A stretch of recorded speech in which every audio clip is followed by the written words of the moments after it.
जय श्री कृष्ण भक्तों, जय श्री कृष्ण बोलो। श्री बांके बिहारी लाल की जय। श्री राधा रानी की जय। ब्रज की महारानी की जय। राधे राधे। हरि भक्तों, आज हम जया एकादशी की कथा का पद्म पुराण में वर्णित शुद्धतम कथा का श्रवण करेंगे। हरि भक्तों, एकादशी तिथि भगवान श्री विष्णु को अति प्रिय होती है। इस दिन विधि विधान से भगवान श्री हरि की पूजा अर्चना की जाती है। हिंदू धर्म में एकादशी का बहुत ही अधिक महत्व है। हर माह में 2 बार एकादशी पड़ती है। साल में कुल 24 एकादशियां पड़ती हैं और अधिक मास में 2 एकादशियां और बढ़ जाती हैं। एक एकादशी शुक्ल पक्ष में और एक कृष्ण पक्ष में आती है। माघ में पड़ने वाली एकादशी को जया एकादशी के नाम से जाना जाता है। धार्मिक मान्यताओं के अनुसार एकादशी के दिन भगवान श्री हरि की पूजा अर्चना करने से भगवान श्री हरि की विशेष कृपा प्राप्त होती है और मृत्यु के पश्चात मोक्ष अर्थात मुक्ति की प्राप्ति होती है। इस वर्ष भक्तों जया एकादशी 8 फरवरी अर्थात शनिचरवार को है। आइए जाने कैसे। जया एकादशी मुहूर्त। एकादशी तिथि भक्तों फरवरी 7 मार्च 2025 से ही संध्या को 9:26 से आरंभ हो जाएगी, अर्थात संध्या भोजन से ही आप सब अनाज का और चावल का त्याग करें। हरि भक्तों, एकादशी तिथि 8 फरवरी 2025 को संध्या 8:15 अर्थात 8:15 पर समाप्त होगी। हिंदू धर्म में भक्तों एकादशी उदया तिथि से रखी जाती है, अर्थात सूर्य उदय के साथ। इसीलिए भक्तों उदया तिथि के अनुसार एकादशी तिथि का व्रत 8 तारीख को ही मनाया जाएगा और पारण की तिथि है 9 फरवरी 7:04 प्रातः से लेकर 9:17 तक आप पारण कर सकते हैं। हरि भक्तों, समय पर ही पारण करें, अन्यथा व्रत पूर्ण नहीं माना जाता। इसे व्रत खंडित माना जाता है। इसीलिए किसी भी व्रत को आरंभ करने के पश्चात उसका सही समय पर पारण अवश्य करें। हरि भक्तों, इस एकादशी पे मृगशीर्षा नक्षत्र अर्थात वैधृति योग भी बन रहा है। इस योग में प्रभु श्री हरि की पूजा करने से साधक के धन धान्य में वृद्धि होती है और लंबे समय से रुके हुए कार्य भी पूर्ण होते हैं। आइए भक्तों जाने जया एकादशी की पूजा व्रत की विधि। जया एकादशी पर ब्रह्म मुहूर्त पे जागें और स्नान करें। इसके पश्चात शुद्ध वस्त्रों को धारण करें। इसके पश्चात घर की साफ सफाई का भी विशेष ध्यान रखें। अब पूजा के लिए सबसे पहले चौकी लगाएं, उस पर लाल कपड़ा और पीला कपड़ा बिछाएं। इसके पश्चात भगवान श्री हरि का सुंदर विग्रह रखें। यदि आपके पास विग्रह नहीं है तो आप मानसिक ही यह सारी प्रक्रिया करें। उसके पश्चात उसे गंगा जल से शुद्ध करें। अब पंचामृत अर्थात दूध, दही, घी, शहद और गंगा जल पुनः सुने। दूध, दही, घी, शहद और गंगा जल से प्रभु का अभिषेक करें और इसी क्रम में अभिषेक करें। इसके पश्चात भगवान श्री हरि को पीले वस्त्र अर्पण करें। उन्हें पीले पुष्प अर्पण करें, मिठाई और फल अर्पित करें।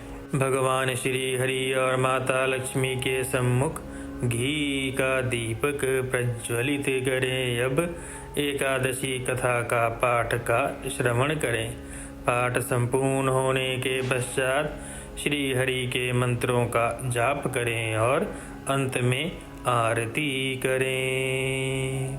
आप चाहें तो भगवान श्री हरि की यह स्तुति मंत्र का भी श्रवण कर सकते हैं। यह है शांताकारं भुजंगशयनं पद्मनाभं सुरेशं विश्वाधारं गगनसदृशं मेघवर्णं शुभांगं लक्ष्मीकान्तं कमलनयनं योगीभिध्यार्थनगम्यं वन्दे विष्णुं भवभयहरं सर्वलोकैनाथं। भगवान श्री हरि का यह शक्तिशाली मंत्र ॐ नमो भगवते वासुदेवाय का भी श्रवण कर सकते हैं। हरि भक्तों और रात्रि में जागरण अवश्य करें। हरि भक्तों, आइए अब हम पद्म पुराण में वर्णित कथा का श्रवण करते हैं। युधिष्ठिर ने पूछा, भगवन, माघ मास के कृष्ण पक्ष की षटशीला एकादशी का आपने वर्णन किया। अब कृपा करके यह बतलाइए कि शुक्ल पक्ष में कौन सी एकादशी होती है, इसकी विधि क्या है तथा इसमें किस देवता का पूजन किया जाता है। भगवान श्री कृष्ण बोले, राजेंद्र, बतलाता हूँ, सुनो। माघ मास के शुक्ल पक्ष में जो एकादशी होती है उसका नाम जया है। वह सब पापों को हरने वाली उत्तम तिथि है। पवित्र होने के साथ ही पापों का नाश करने वाली है तथा मनुष्यों को भोग और मोक्ष प्रदान करती है। इतना ही नहीं, वह ब्रह्म हत्या जैसे घोर पाप तथा पिशाच तत्व का भी विनाश करने वाली है। अर्थात यदि किसी के घर में किसी पिशाच या भूत प्रेत की बाधा है तो उसका भी नाश करने वाली है। इसका व्रत करने पर मनुष्यों को कभी प्रेत योनि में नहीं जाना पड़ता। इसीलिए हे राजन, प्रयत्न पूर्वक जया नाम की एकादशी का व्रत अवश्य करना चाहिए। एक समय की बात है, स्वर्गलोक में देवराज इंद्र राज्य करते थे। देवगण पारिजात वृक्षों से भरे हुए नंदनवन में अप्सराओं के साथ विहार कर रहे थे। 50 करोड़ गंधर्वों के नायक देवराज इंद्र ने स्वेच्छानुसार वन में विहार करते हुए बड़े हर्ष के साथ नृत्य का आयोजन किया। उसमें गंधर्व गान कर रहे थे, जिनमें पुष्पदंत, चित्रसेन तथा उनका पुत्र ये 3 प्रधान थे। चित्रसेन की स्त्री का नाम मालिनी था। मालिनी से एक कन्या उत्पन्न हुई जो पुष्पवंती के नाम से व्याख्यात थी। पुष्पदंत गंधर्व के एक पुत्र था जिसको लोग माल्यवान कहते थे। माल्यवान पुष्पवंती के रूप पर अत्यंत मोहित था। ये दोनों भी इंद्र के संतोषार्थ नृत्य करने के लिए आए। इन दोनों का गान हो रहा था। इनके साथ अप्सराएं भी थी। परस्पर अनुराग के कारण ये दोनों मोह के वशीभूत हो गए। चित्त में भ्रांति आ गई, इसीलिए वे शुद्ध गान ना गा सके। कभी ताल भंग हो जाता और कभी गीत बंद हो जाता। इंद्र ने इस प्रमाद पर विचार करके और इसमें अपना अपमान समझा और वे कुपित हो गए। अतः इन दोनों को श्राप देते हुए बोले, ओ मूर्खों, तुम दोनों को धिक्कार है। तुम लोग पतित और मेरी आज्ञा भंग करने वाले हो। अतः पति पत्नी के रूप में रहते हुए पिशाच हो जाओ।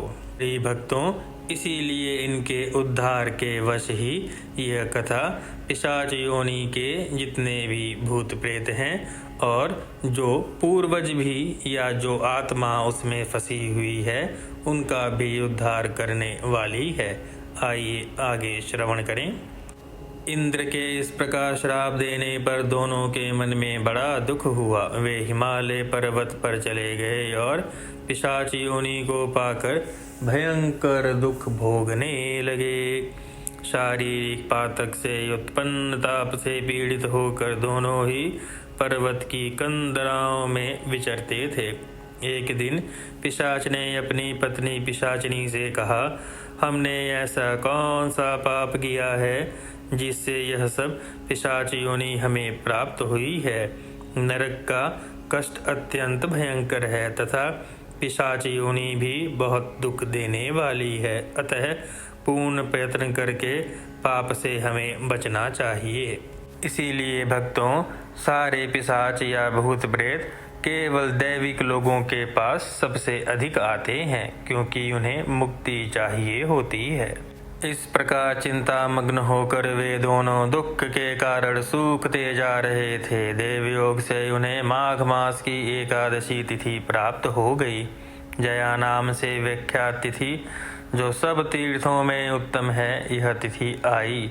उस दिन उन दोनों ने सब प्रकार के आहार त्याग दिए, जल तक का पान नहीं किया, किसी जीव की हिंसा नहीं की, यहाँ तक कि फल भी नहीं खाया।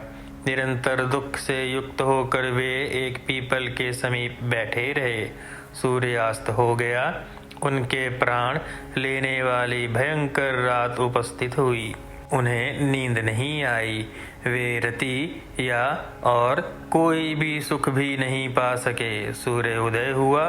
द्वादशी का दिन आया। उन पिशाचों के द्वारा जया के उत्तम व्रत का पालन हो गया। उन्होंने रात में भी जागरण किया था। उस व्रत के प्रभाव से भगवान श्री हरि की शक्ति से उन दोनों की पिशाचता दूर हुई। पुष्पवंती और माल्यवान अपने पूर्व रूप में आ गए। उनके हृदय में वही पुराना स्नेह उमड़ रहा था। उनके शरीर से पहले से ही और अधिक अलंकार और शोभा युक्त पाकर दिव्य हो गए। वे दोनों मनोहर रूप धारण करके विमान पर बैठे और स्वर्गलोक को चले गए। वहां देवराज इंद्र के सामने जाकर दोनों ने बड़ी प्रसन्नता से उन्हें प्रणाम किया। उन्हें इस रूप में उपस्थित देखकर इंद्र को बड़ा विस्मय हुआ। इंद्र ने पूछा, बताओ किस पुण्य के प्रभाव से तुम दोनों का पिशाच तत्व दूर हुआ है? तुम मेरे श्राप को प्राप्त हो चुके थे, फिर किस देवता ने तुम्हें इससे मुक्त किया? माल्यवान बोला, स्वामिन, भगवान वासुदेव की कृपा से तथा जया नाम की एकादशी के व्रत से हमारी पिशाचता दूर हुई है।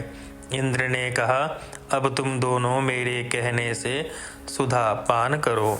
हरि भक्तों, सुधापान और मदिरापान में बहुत अंतर होता है।